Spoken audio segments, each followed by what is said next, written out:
Doutor Ciro Márcio, gente, é psiquiatra e eu acho que mais do que isso, é um grande entendedor da individualidade das pessoas. Eu acho que é um médico como poucos. Doutor Ciro sabe que eu sou sua fã desde sempre.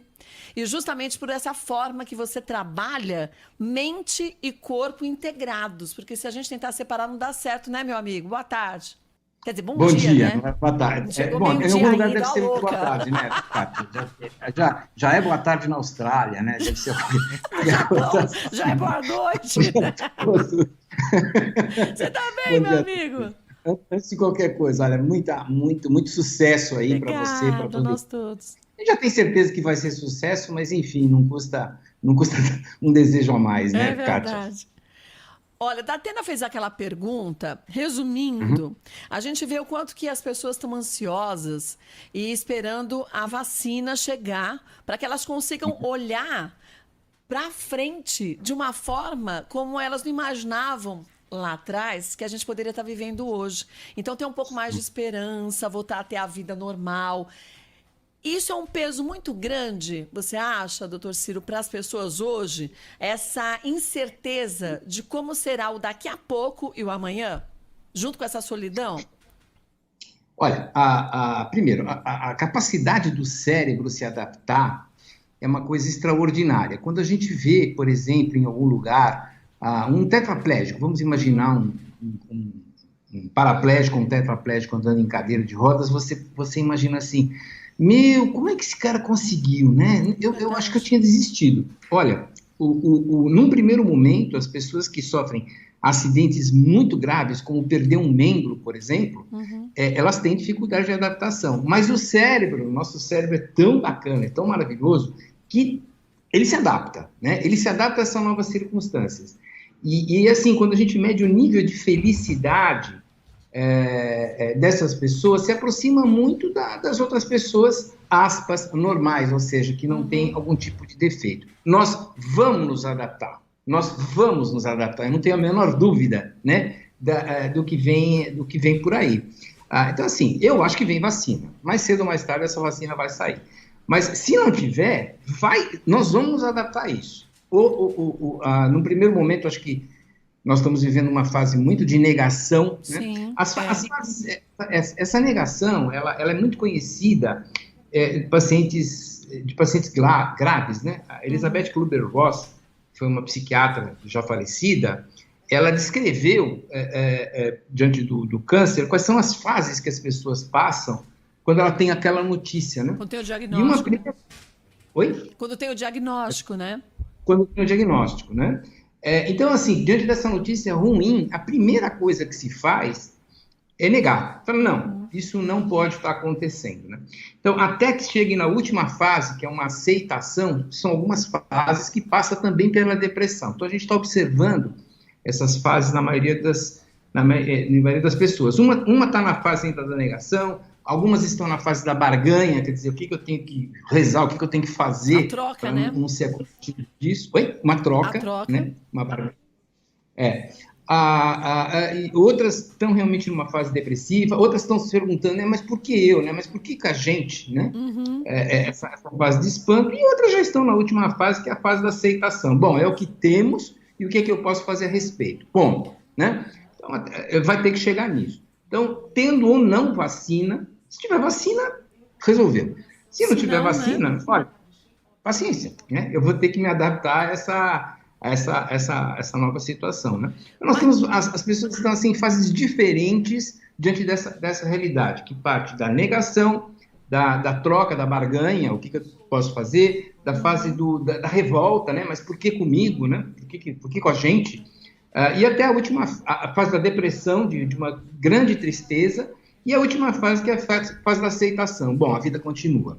É isso. Agora, deixa eu te perguntar uma coisa. Eu estava até dando uma olhadinha enquanto o doutor Ciro falava, e algumas perguntas estão chegando aqui. E eu estou vendo muita gente falar aqui pelo WhatsApp da Rádio Bandeirantes. Qual é o mesmo número, Danilo? Vamos lá. Vamos só lembrar? 999-04-8756. Olha, Clarice, por exemplo, doutor Ciro, quem tem síndrome do pânico, e aí? Quem tem pânico, e aí? A gente vê que quem tem síndrome do pânico acaba superdimensionando muitas vezes também algumas situações, né? Até pela doença. Esse momento tem propiciado a muita gente que nem sabia que tinha esse diagnóstico a se perceber nessa angústia, nessa ansiedade descontrolada que vira o pânico? Uhum. Sem dúvida. Olha, todos nós temos no nosso organismo vários sistemas que detectam o que está acontecendo ao redor e respondem com isso, né? Dão uma sensação e respondem por isso. Vou dar um exemplo mais simples antes da gente chegar na ansiedade e no pânico. Tá. Temperatura, né? Temperatura. Eu entro num lugar que a temperatura está mais baixa, meu corpo detecta isso e gera uma sensação chamada frio, e eu ponho uma blusa. Ou eu entro num lugar que a temperatura está mais elevada, eu tenho uma sensação chamada calor e vou tomar água, tiro a blusa, né? Uhum. E eu tenho no corpo são várias regiões, na verdade, que a gente chama de sistema de resposta a ameaças. Então, esse sistema detecta qualquer tipo de ameaça. Por exemplo, eu estou andando numa rua meio escura, eu vejo lá uma figura tenebrosa, eu caio fora, não vou ficar lá pensando o que está acontecendo. Detectei uma ameaça, eu sinto alguma coisa. O que é essa alguma coisa? Ansiedade, medo, preocupação, né? São várias as sensações que podem estar dando. Olha, nós estamos com uma ameaça real que está aí pelas ruas. Então, é natural que essa área, o sistema de resposta a ameaças, esteja super funcionando, né? Está funcionando muito mais do que deveria. Olha, as pessoas que já sofrem de ansiedade, que já sofrem de pânico, já estão com essa área desregulada, né? Desequilibrada. Desequilibrada. Então, o fato real de haver uma ameaça piora a situação, né? Uhum. Então, algumas pessoas que até poderiam estar razoavelmente compensadas, estão descompensadas e vai precisar de alguma forma de tratamento, alguma forma de auxílio. Então, o truque é esse, né? Saber que você tem, todos nós temos, vários sistemas que detectam o que está acontecendo ao nosso redor. Um desses sistemas se chama Sistema de Resposta a Ameaças, que está sendo estimulado 24 horas por dia, né? Uhum. Assim, falsos alívios não adianta. Por exemplo, beber em excesso não adianta. Né? Pior ainda. Ou fazer de conta que a ameaça não existe, negar que ela não existe, também não vai resolver, né? Enfim, eu estou evitando falar algumas coisas aqui provocativas, Kátia, mas enfim, você tem que ter muita racionalidade para encarar o que está acontecendo, né? Você tem que ter muita racionalidade. O que funciona por enquanto? Afastamento social. Então, se possível, evite aglomerações. Sim, né? Se possível, evite sair na rua. Use sempre uma máscara. A máscara me protege e te protege. Né? É uma troca. Né? Eu estou vendo aqui, eu estou no Guarujá agora. Eu estou saindo aqui, eu estou vendo gente aglomerada. Eu vi ontem à noite. Terrível, né? É a negação que você disse agora, né, doutor Ciro? Oi? É a negação que você disse agora, é a pessoa não acreditar que realmente o isolamento social, o distanciamento social é extremamente importante nesse momento, né? Então, assim, as pessoas que têm um sistema de resposta a ameaças, né, funcionando de maneira exacerbada, elas precisam de duas coisas, uma sensação de segurança e uma sensação de mobilidade, de que ela não está à mercê dos acontecimentos. Essa pandemia tem esse efeito, né? Nós estamos à mercê de um vírus que você não sabe onde está, não sabe o que está acontecendo.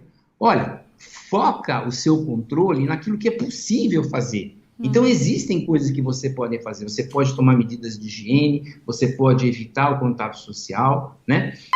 Você pode usar máscara, né? Procurar realmente se alimentar bem, procurar realmente melhorar a resistência orgânica, porque se tiver estressado e com a resistência baixa, o vírus vai ter mais facilidade de se instalar, né? Os cuidados pessoais para quem tem doença que predispõe, né? Tomar cuidado, quem é diabético, manter muito bem controlado lá a sua diabetes, a sua pressão arterial, o seu sistema imunológico. Então, tem o que fazer. Então, nós não estamos totalmente à mercê, né, desamparados diante dessas circunstâncias. Agora, tem muitas dúvidas aqui. Vamos começar a responder algumas dúvidas que estão chegando para a gente, Danilo? Sim, sim. Kátia, se você me permite só fazer uma colocação aqui para o doutor Ciro. Bom dia, doutor. Tudo bem? Bom dia. Doutor, o aumento e a intensificação, né, dos quadros de ansiedade por conta da pandemia, já era previsto pelos médicos, não é? Mas tem alguns sintomas também, a falta de ar, que é provocada pela ansiedade, também pelo coronavírus, ela pode confundir, não é? O paciente e a pessoa na hora de distinguir se é uma síndrome do pânico, um quadro de ansiedade e também a Covid-19, não? Uhum. Sem dúvida, é um problema, porque assim, as pessoas que têm falta de ar, elas têm que diferenciar se o ar realmente não está entrando ou saindo. A pessoa que tem Covid, ela tem, que está com sintomas de Covid, ela tem tanta dificuldade, tanto que o ar entre quanto que o ar saia, né? E mesmo que ela faça uma respiração mais calma e controlada, o ar continua faltando. As pessoas que têm ansiedade, depois de umas 2 ou 3 respirações, que ela deve estar treinando antes, né? Ela deve estar treinando antes. A sua respiração volta ao normal, o que não aconteceria com o Covid, né? Então, essa respiração, eu já falei várias vezes, né? Ele é um truque muito bacana para quem tem ansiedade, é você inspirar lentamente e soltar o ar lentamente, né? Para quem tem ansiedade, às vezes... É o controle da respiração, chama respiração controlada, isso mesmo. E, assim, o que você pode fazer antes da crise, antes da ansiedade? Quando você está bem, né? Quando você está bem. Inspira, segura um pouquinho e solta da maneira mais lenta que você conseguir. Muitas pessoas que têm ansiedade, na hora que você pede para respirar, inspirar lentamente, ela não consegue, ela inspira com muita velocidade, com muita avidez, né? Então, tudo bem, passa a controlar a saída do ar, né? Inspira como você conseguir e passa a controlar, segurar a saída do ar. Para muita gente isso é mais fácil do que controlar a entrada e saída. E se você treinou isso algumas vezes, quando você tiver uma falta de ar, se fizer umas 2, 3 vezes, 4 vezes essa respiração e ela se normalizar, a chance de ser Covid é muito baixa. Claro, na dúvida, sempre procure um médico, né? Você, nenhuma orientação aqui pela rádio vai conseguir substituir uma avaliação médica presencial, né? Óbvio, mas a gente tem que destacar isso, né, Kátia? É verdade, doutor Ciro, essa respiração controlada, já que a gente está falando de pânico, ansiedade, também é uma forma muito interessante da gente, vamos dizer, usar uma palavra para as pessoas entenderem, domar a nossa mente, o nosso cérebro, né? Se a gente começa, quando a gente está bem, fazer essa respiração controlada, na hora que a gente começar ou ficar muito tenso, ansioso, ou perceber que esse pânico vem surgindo e a gente respira desse jeito, é um sinal que a gente envia para o cérebro da gente dizendo, escuta aqui, meu cérebro, eu não estou nada desse jeito, você está entendendo a resposta errada. É bem isso que a gente pode, simplificando, dizer sobre essa respiração? Exatamente isso. O sistema de resposta a ameaças, né, ele é muito sensível à respiração. Então, se você respira de maneira controlada, você está comunicando ao seu cérebro que você está sob controle, porque as áreas do sistema de resposta a ameaças, ele realmente ele domina o resto do cérebro, ele faz um sequestro emocional, a nossa razão, a nossa capacidade de pensar, de decidir, tecnicamente a gente chama de funções executivas do cérebro, elas praticamente ficam anuladas, né? O sistema de resposta a ameaças, claro, ele tem que predominar. Você imagina que você está aí passando numa rua, viu um guinchado de pneu, você vai ter que ficar filosofando sobre a marca de pneu, né? Ou tipo de carro? Não dá, né? Então, esse sistema, ele fala, pula, cara, pula e pula já. Ele nem fala isso, na verdade, você dá um pulo e depois você vê o que está acontecendo. E salva a nossa vida. Mas, assim, se isso se repetir muitas vezes durante o dia, eu vou ter problema, né? Porque eu não consigo pensar, Então, eu tenho que avisar para o meu cérebro que eu estou sob controle, que eu estou tomando conta do... Olha, relaxa, que tá tudo porque bem. O perigo não existe. Ameaça não existe, ou mesmo existindo, ela está sob controle. Tem uma ameaça aqui, mas eu já sei o que está acontecendo, né? Enquanto você não avisar isso para o cérebro e respirar das maneiras mais eficazes de você fazer isso, a reação de emergência vai continuar acontecendo, você vai ficar tenso, você vai ficar ansioso, você vai ficar irritado, você vai ficar apavorado até que teu cérebro entenda que não precisa mais. E uma das maneiras mais eficazes é pela respiração. Outras maneiras, você sabe, Kátia, eu trabalho com psiquiatria, com abordagem de medicina integrativa, que significa que a gente utiliza também instrumentos não convencionais, né? Então, Olha, você tem medicamentos homeopáticos, várias fitoterapias as ervas medicinais, né, que podem ser utilizadas, sempre sob controle médico, né, sempre sob controle médico. Tanto o SUS, que já foi comentado hoje no rádio, quanto os convênios, dão cobertura para médicos homeopatas, para médicos clínicos, que tem que ter um temperamento para gostar desse tipo de medicina, viu, Kátia? Não é tem que todo ter paciência, né, doutor Ciro? Porque muitas vezes você tem que encontrar o ideal de medicamento fitoterápico para aquele paciente naquele momento, né? Isso, e assim, principalmente os médicos que trabalham, os meus colegas, né, às vezes falam assim, Ciro, você me perdoa, cara, mas eu não acredito nessas coisas que você está fazendo. Esse negócio de dar homeopatizado, fitoterapia, isso para mim não funciona, eu não acredito, gente, né, eu não acredito. A minha resposta invariável é, olha, eu acredito ou não acredito em duende, porque nesse tipo de medicina, ou você tem evidência que funciona, ou você não tem evidência. E existe evidência que funciona, 1000 trabalhos. O que existe é assim, o médico, dependendo da sua amostragem, do público que ele atende, ele não vai acreditar mesmo. Você imagina um médico que trabalha em UTI, que trabalha na linha de frente de pronto-socorro. É um caso mais extremo, né? Claro. É um caso muito extremo. É a mesma coisa que você dizer, olha, remédio clínico não funciona, só funciona a cirurgia. Não. O remédio clínico vai até um certo ponto. Depois daquele ponto, é cirúrgico. A medicina não convencional, a medicina integrativa, ela funciona até um certo ponto. Depois disso, você tem que integrar, por isso que chama integrativa, você tem que utilizar a alopatia. Eu utilizo, não tem preconceito nenhum, né? Agora, se você tem um organismo mais fortalecido, você precisa usar normalmente, você precisa utilizar menos alopatia. Então, assim, eu não critico os meus colegas que nos criticam, né? Na verdade, eu confio bem porque eles atendem um outro público, né? E para esse público agudo, grave, não vai funcionar mesmo. Não tem como. Agora, deixa eu te perguntar uma coisa. O Sérgio mandou uma pergunta para a gente dizendo o seguinte: estou passando por muitas coisas, já pensei até em suicídio. O que devo fazer para não se deixar envolver por esses pensamentos? E aí, isso aqui vem do Sérgio, eu acho bem no encontro do que a gente está dizendo, da gente aprender a dominar o nosso próprio cérebro, que às vezes recebe uma mensagem, a gente acha que mandou uma mensagem de um jeito, mas ele recebeu de outra. Como a gente pode ajudar o Sérgio nesse caso, doutor Ciro?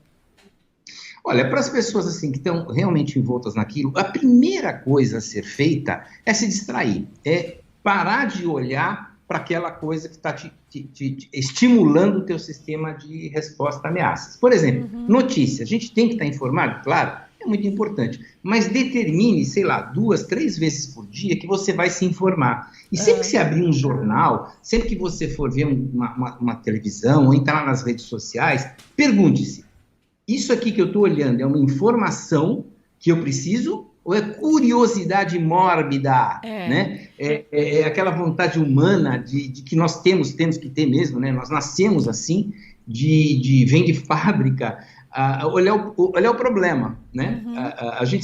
O nosso cérebro, se tiver 99 coisas positivas e uma negativa, ele vai olhar a negativa. É como se você tivesse um balde de água bem grandão, jogasse uma gota de óleo.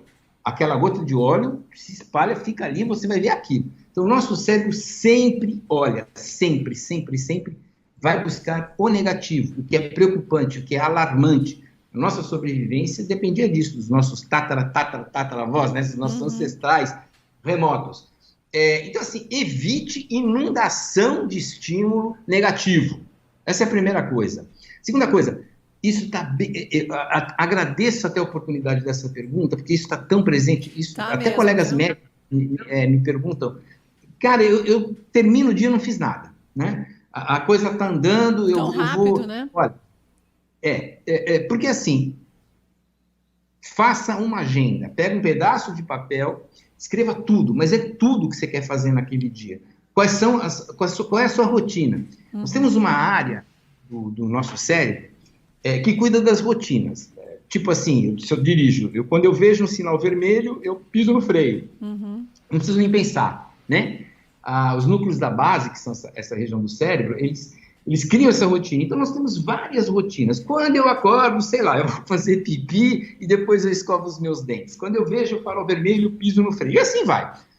Em situações inusitadas, como a nossa que nós estamos vivendo agora, esse sistema de automático, ele fica meio confuso. Então, os núcleos da base não sabem direito o que ele tem que fazer, né? Por quê? Ele não sabe se aquilo é perigoso, se aquilo não é perigoso. É tudo muito novo. Então, é como se ele voltasse a uma etapa anterior em que ele tem que ser novamente informado. E como é que você faz isso? Uma lista de coisas a fazer. Mas é assim, é tudo, né? É tudo. Olha, eu vou fazer atividade física, eu vou ler 15 minutos por dia, e vai ticando isso. O que você vai fazendo. Que você vai fazendo. Porque se você confiar no que a gente chama de memória operacional, né? Na memória executiva, na memória de curto prazo, não vai funcionar. Não vai funcionar. Se você confiar nas rotinas, é como se fosse rotina de computador. Se você vai confiar nas rotinas que foram antigas, de anos a fio, numa situação totalmente nova como agora, não vai funcionar. Vai ter grande chance de você ter problema. Então, assim, crie externamente, propositalmente uma rotina. Então, número 1, evite inundação de estímulos negativos. Número 2, crie uma rotina para o seu cérebro, que ele sozinho não vai estar conseguindo fazer. E lembre-se de, periodicamente, avisar ao seu cérebro que você está sob controle. Não é criar uma falsa imagem de segurança, Kátia. Isso é muito importante, não é negar. Porque tem gente que entende isso como, não está acontecendo. Não é isso. Mas se eu respiro, digo, olha, eu estou sob controle. Quem comanda eu tenho sou eu, que fazer... né? Oi? Quem comanda sou eu, não sou comandado, né? Eu tenho aqui eu não perco a minha sensação de controle, né? A sensação a gente chama de impotência adquirida, né? É a sensação de que faça eu o que fizer, eu não tenho controle sobre o que está acontecendo. Esse é um modelo que foi desenvolvido originalmente em animais, mas é um dos modelos que a gente já sabe, tem certeza, que leva à depressão. Então, assim, grande parte das pessoas que podem estar sentindo uma tristeza devem se perguntar, eu estou sentindo impotente? Eu estou sentindo que faça eu o que eu fizer, não tem resultado sobre o meio ambiente, sobre aquilo que eu estou fazendo? Olha, às vezes basta o simbólico, às vezes basta começar a arrumar o armário. Sim. Começa a ganhar controle sobre alguma coisa para que essa sensação de impotência vá desaparecendo. Acho que essas dicas são fundamentais. E vale para todo mundo, não só para o Sérgio, né? Danilo, tem um áudio aqui interessante para a gente ouvir? Tem sim, vamos só reforçar o número do WhatsApp vamos para os mandar. ouvintes participarem? 999-04-8756. Bom dia, Kátia. Parabéns pelo programa. Então, queria sobre a síndrome do pânico. Além da respiração, o coração também dispara, né? O que a gente faz nessa hora que o coração dispara também? Obrigada, Zenilda do Rio Grande da Serra.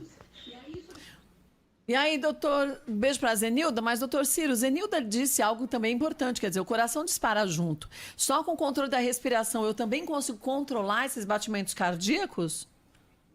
Olha, voltando só àqueles sistemas que a gente tem de controle do organismo, né? Tem um sistema que detecta calor, de frio. Eu tenho também sistema que controla o batimento cardíaco. Normalmente, na síndrome do pânico, vários sistemas estão desregulados, né? Então, o sistema que controla o grau de oxigênio está desregulado, o sistema que controla o batimento cardíaco, muitas vezes, nem sempre, mas muitas vezes está desregulado, o sistema que controla a glicose no sangue, muitas vezes está desregulado. É tratar, tá? Então, assim, não há nenhuma... Para essa taquicardia, se você respirar, melhora. Mas isso não quer dizer que você não deva procurar tratamento. Sim. Eu lancei recentemente, Kátia, um livro exatamente sobre síndrome do pânico. Ele está disponível só na Amazon, tá só na Amazon. Tem tanto no formato Kindle quanto no formato de livro físico, mas está na Amazon. Coloca lá meu nome, Ciro Massi, que vai aparecer, né? Tá. E é um livro pequenininho, porque essas dúvidas são muito frequentes, muito comuns. Nenhuma medida, para quem já tem a síndrome do pânico diagnosticada, nenhuma medida é capaz de substituir o tratamento adequado. Nenhuma, né? Sem tratamento, a síndrome do pânico, dificilmente a síndrome do pânico evolui espontaneamente, quer dizer, vai ter cura, vai resolver o problema sem tratamento. Tem que tratar. Quais são os tipos de tratamento disponíveis? Olha, você tem vários. Quem é que deve tratar a síndrome do pânico? Sem dúvida, é um médico psiquiatra, né? Qualquer médico pode tratar qualquer coisa. Isso é uma questão legal. Se ele se sentir apto a fazer isso, ele vai tratar, né? Mas o especialista em transtornos emocionais, o especialista médico nisso é o médico psiquiatra. Então, não tem que ter preconceito, né? Como normalmente você tem que eliminar algumas doenças físicas que podem estar acontecendo antes de iniciar o tratamento da síndrome do pânico, é bem interessante que seja um médico psiquiatra, porque ele é médico. Então, a primeira coisa que ele vai fazer é descartar as outras possibilidades. E já começa o tratamento. Porque a síndrome do pânico, ela não é só assim, olha, tirei tudo que é orgânico, portanto é síndrome do pânico. Não, é um diagnóstico positivo.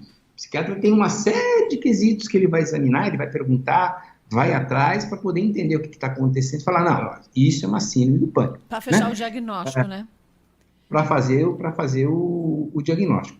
Então, assim, os vários sintomas que podem estar acontecendo com pânico, as crises de medo, de paura, na verdade é paura, né, que está dando pânico, tem que tratar, viu? Não espera, não, vai melhorar, eu vou tomar um chazinho, não sei o que tem. Não faz isso não, tá? Vai no médico e toma um chazinho junto depois, né? Mas vai no médico, faz a sua consulta, siga com o médico, o psiquiatra te indicar. E, gente, a gente não pode ter preconceito com saúde mental. São tantas as pessoas que falam, eu não vou no psiquiatra, eu não sou louca. E, na verdade, louco quem não busca a consciência do que você pode fazer para você ter mais saúde e mais qualidade de vida, né? Acima de tudo. Tem mais perguntas aí, Ciro? Ô, Dani, pro Ciro? Ô, Kátia, tem um ouvinte que deixou um depoimento aqui, um relato pessoal. Vamos ouvir? Vamos. Bom dia a todos. Eu tive essa síndrome do pânico no ano de 1979, né? E é uma coisa muito ruim. E na época não tinha muito o que falar sobre isso, né? A medicina não estava assim, então, como está hoje. Mas eu nunca tomei nada, não. Me curei na base da raça mesmo, é horrível. Sensação que vai morrer, falta de ar, suadeira total. Eu não tive nenhum problema, não. Até hoje nunca mais me deu nada, mas fiquei pelo menos um ano nessa vida. Bom, boa tarde, Pedro Luiz aqui de Limeira. É nóis. Só para complementar, Kátia, tem uma pergunta do Maurílio de Santos, que ele diz, a pandemia, ao meu ver, é um mal coletivo. Isso pode nos servir de conforto por estarmos todos no mesmo barco? Interessante, né? Porque é um momento que a gente está vivendo, todo mundo, né? O planeta inteiro, todo mundo passando por essa mesma situação de isolamento, não é? Então é a pergunta do Maurílio, viu, doutor Ciro? E aí, doutor Ciro? Olha, é isso mesmo. Nós temos assim, alguns fatores, é exatamente isso. Pode ajudar, sim, né? Nós temos alguns fatores que podem afetar de maneira negativa a nossa percepção. A primeira delas é achar que a culpa é sua, né? Você não tem culpa. A culpa é do vírus. Ele tá aí, né? Você tem a possibilidade, sim, de se isolar, de usar máscara, etc. Mas culpa pelo vírus, evidente, né? A maioria acho que ninguém tem essa falsa percepção. A segunda seria achar que você está sozinho, né? Contrário, é diferente, por exemplo, de algumas questões, por exemplo, financeiras. Às vezes o indivíduo é demitido do emprego e acha, não, mas fui só eu. Não, aí eu não tenho dúvida, é com todo mundo, né? Ela é absolutamente democrática, né? Essa virose, o Covid-19, o novo coronavírus. Então, assim, é para todo mundo. Isso tira um pouco desse fator de eu achar que é só comigo, que é alguma coisa, que é um castigo, que é alguma coisa pessoal. Não, é coletivo, isso acontece. E assim, nós temos, viu, Kátia, o nosso cérebro tem dificuldade, primeiro, em lidar com grandes números, né? Então, assim, o número de mortos diários são 6, 7 Boeings que caem por dia. Pois é, muita coisa. Nós temos muita dificuldade, nosso cérebro não está preparado para lidar com esse número, né? A outra coisa que nós não temos dificuldade de lidar é com tendência daquilo que está acontecendo, né? Então, assim, isso vai se estabilizar, mas ele tem que ter uma velocidade. Imagina, por exemplo, uma criança que está com, sei lá, 3 anos, 4 anos de idade, que você está mensurando a altura dessa criança. Desde que ela nasceu, quando você está lá pelos 7 anos, você vai ver que é uma linha reta. Aí você vai falar, bom, se essa linha reta continuar, quando essa criança tiver com 35 anos, ela tem mais ou menos uns 4, 5 metros de altura, né? A linha não funciona assim. As linhas, elas têm uma curva, ela vai.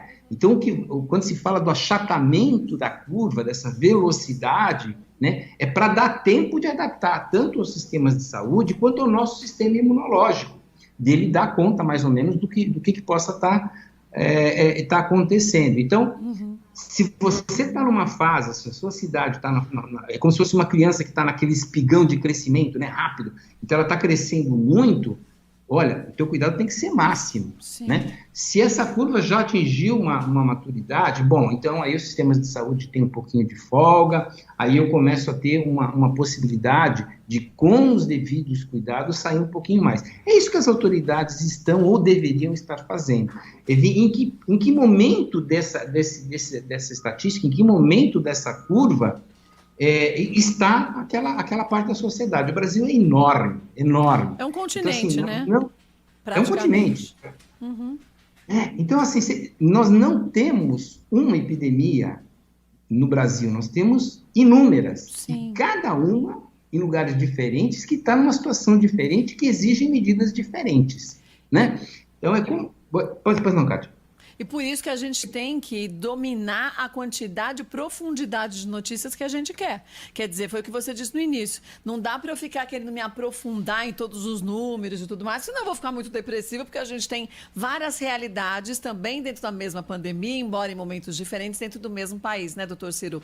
Quem quiser aproveitar e pegar informações até diferentes sobre o que a gente está falando, tem o seu site, que também tem matérias bem legais, né?